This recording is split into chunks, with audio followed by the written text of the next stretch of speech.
The quadruple sweater calls for a folded neckline, and I'm going to demonstrate how to do that. Find your very first column of stitches and using a spare circular needle in a smaller size, trace that needle down to the very first round before the ribbing. So this is my first round before the ribbing. I'm going to insert my smaller needle into the top back of the stitch that's at the base of every column for every stitch that I had on my working needle. So if I had 50 stitches for my neckline, my goal here is to pick up 50 stitches around just at the base of that ribbing, at the base of the neckline. So I'm inserting that needle underneath the strands that are at the base of the rib. So the very last stockinette round before the ribbing is where I'm inserting that needle. And I'm coming from top to bottom, going counterclockwise with my needle around on the inside of the neckline. So you're going to work that the entire way around. For every knit column, you pick up one stitch, and for every purl column, you pick up one stitch. And you're going to repeat that all the way around to the end of the round.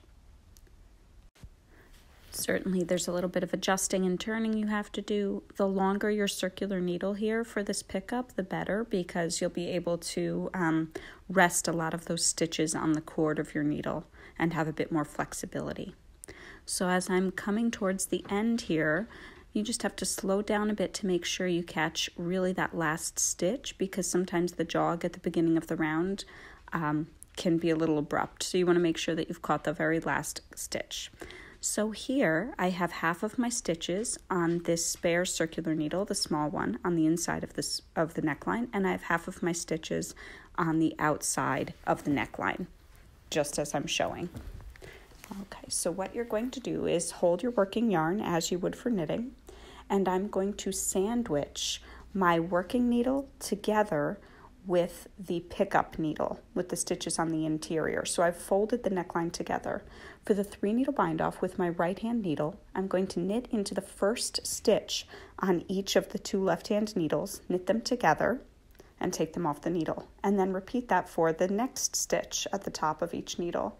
I'm going into each stitch, wrapping the yarn once and pulling that one wrap through those 2 stitches. Once I have 2 stitches on my right hand needle, I'm going to bring the first stitch over and off and then repeat. So I knit into the first stitch on each of the left hand needles, and now that I have 2 stitches on the right hand needle, I bring one over and off.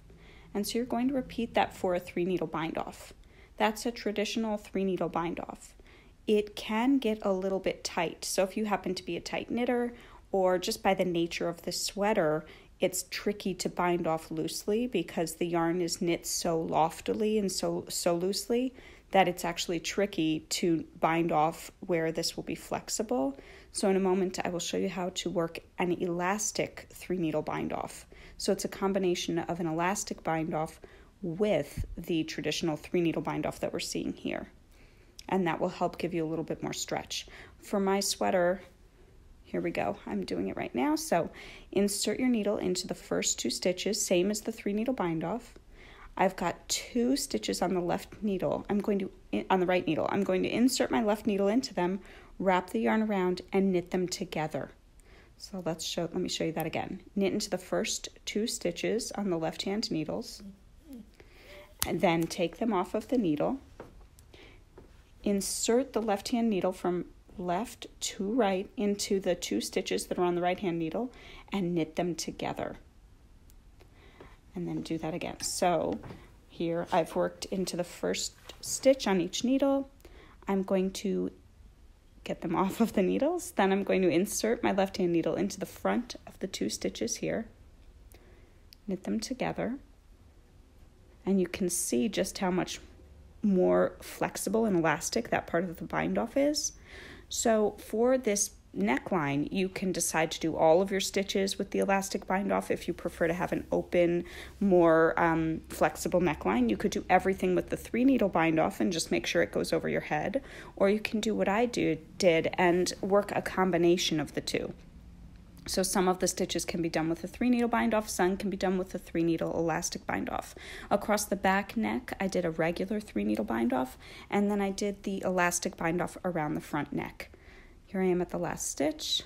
I'm doing a regular 3-needle bind off, and then you can fasten off and weave in tails. And that's the neckline. So beautiful.